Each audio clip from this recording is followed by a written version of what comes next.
હું છું મનીષા અને સ્વાદ સિરીઝમાંથી આજે તમારા માટે લઈને આવી છું ક્રિસ્પી ભીંડા. તો ફ્રેન્ડ્સ, અત્યારે માર્કેટમાં ખૂબ જ સરસ ભીંડા આવી ગયા છે. તો આપણે ભીંડાનું શાક તો ખૂબ જ બનાવ્યું. આજે હું તમને ભીંડાનું એક અલગ રેસીપી બતાવવા જઈ રહી છું. તો ચાલો, આ રીતે આપણે એકદમ કૂણા કૂણા અને નાના નાના ભીંડા મળતા હોય છે તેવા ભીંડા લાવવાના છે. એને ધોઈ કપડાથી લૂછી અને સાફ કરી અને આ રીતે લાંબી લાંબી ચિપ્સ કરી દેવાની છે. તો દરેક ભીંડાને આ રીતે લાંબી ચિપ્સમાં આપણે કટ કરી દેવાના છે અને ત્યારબાદ એની અંદર રહેલા બને એટલા જેટલા પણ બીજ છે એ બધા બીજ આપણે કાઢી નાખવાનો ટ્રાય કરવાનો છે. હવે એની અંદર આપણે બીજા કયા ઇન્ગ્રીડિયન્ટ્સ યુઝ કરવાના છે તે જોઈ લઈએ.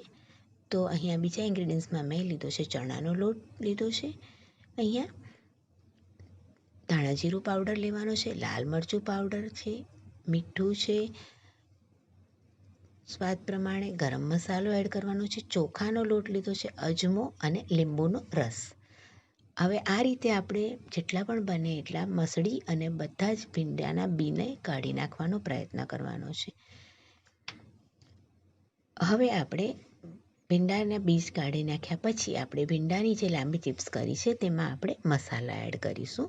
તો અહીંયા મેં સૌપ્રથમ ચણાનો લોટ લીધો છે. અહીંયા લગભગ મેં 3 ચમચી જેટલો ચણાનો લોટ યુઝ કર્યો છે. ત્યારબાદ આપણે તેમાં બીજા ઇન્ગ્રીડિયન્ટ્સ એડ કરીશું. તો એમાં મેં અહીંયા સ્વાદ પ્રમાણે આપણે મીઠું એડ કરી દઈશું. ત્યારબાદ આપણે એમાં અજમો એડ કરવાનો છે. અહીંયા મેં અડધી ચમચી જેટલો અજમો લીધો છે. હાથેથી મસળીને અજમો આમાં આપણે એડ કરીશું. અજમાની ફ્લેવર આમાં ખૂબ જ ટેસ્ટી લાગે છે. ત્યારબાદ આપણે એમાં લાલ મરચું એડ કરીશું.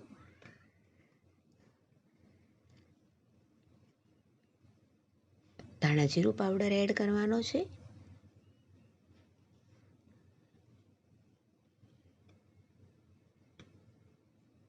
અડધી ચમચી જેટલો આપણે અહીંયા ગરમ મસાલો એડ કરીશું.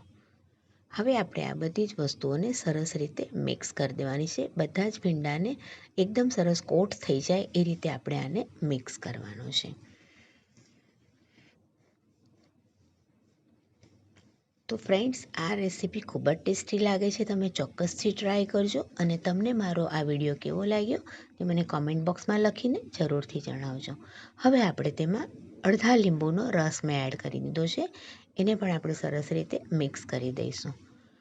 હવે આપણે આ બધો જ મસાલો એકદમ સરસ બધા ભીંડા પર કોટ થઈ જાય તેના માટે આપણે એકદમ 2 ચમચી જેટલું પાણી લેવાનું છે અને પાણીથી ફરીથી બધું સરસ રીતે આપણે મિક્સ કરી દઈશું, જેથી કરીને આપણે જે પણ મસાલો કર્યો છે તે સરસ રીતે ભીંડા પર કોટ થઈ જાય.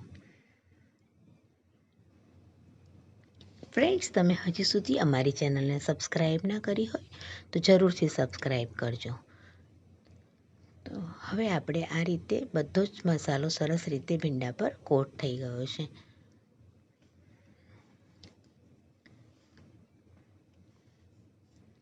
હવે આપણે ફરીથી એમાં 1 ચમચી જેટલો ચણાનો લોટ અને 1 ચમચી જેટલો ચોખાનો લોટ એડ કરીશું. ચોખાનો લોટ એડ કરવાથી ભીંડા એકદમ સરસ ક્રિસ્પી બને છે. હવે એને પણ આપણે સરસ રીતે મિક્સ કરી દેવાનું છે. ફરીથી આ રીતે કોટ કરવાથી ભીંડા થોડા આમ છૂટા પડી જશે અને તમને ફ્રાય કરતી વખતે એને ક્રિસ્પીનેસ પણ વધારે સારી મળશે. હવે આપણે થોડુંક પાણી છાંટી દેવાનું છે. મસાલો સરસ રીતે ચોંટી જાય બધા ભીંડા પર, એટલા માટે થોડું પાણી છાંટી અને ફરીથી એને આ રીતે મિક્સ કરી દઈશું. અત્યારે પણ આપણે લગભગ 1 ચમચી જેટલું પાણી યુઝ કર્યું છે. હવે આપણે 1 ચમચી જેટલું તેલ એડ કરવાનું છે અને ફરીથી ભીંડાને સરસ રીતે મિક્સ કરી દેવાના છે અને પછી આપણે એને ડીપ ફ્રાય કરીશું.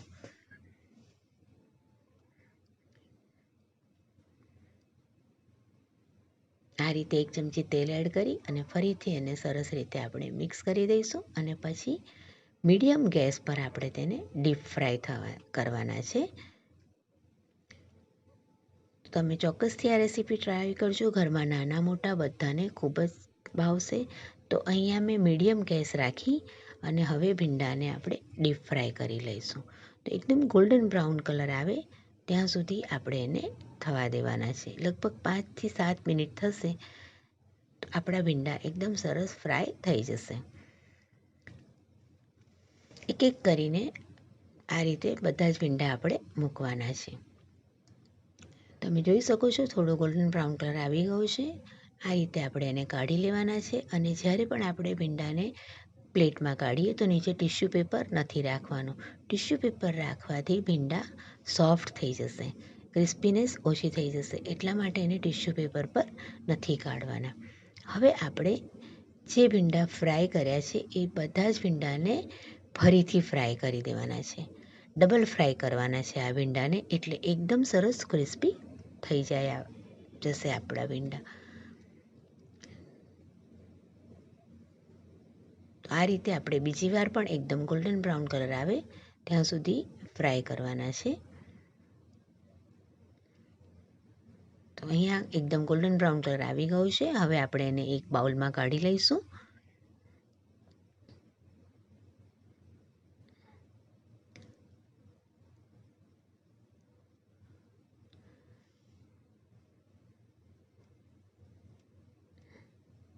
અને ઉપરથી આપણે ચાટ મસાલો સ્પ્રિંકલ કરી અને સર્વ કરીશું. તો ખૂબ જ ટેસ્ટી એવી આપણા ક્રિસ્પી ભીંડા તૈયાર થઈ ગયા છે. તમને મારી આ રેસીપી કેવી લાગી એ મને કમેન્ટ બોક્સમાં લખીને જરૂરથી જણાવજો. અને હા, મારા વિડીયોને લાઈક અને શેર જરૂરથી કરજો. Thank you for watching.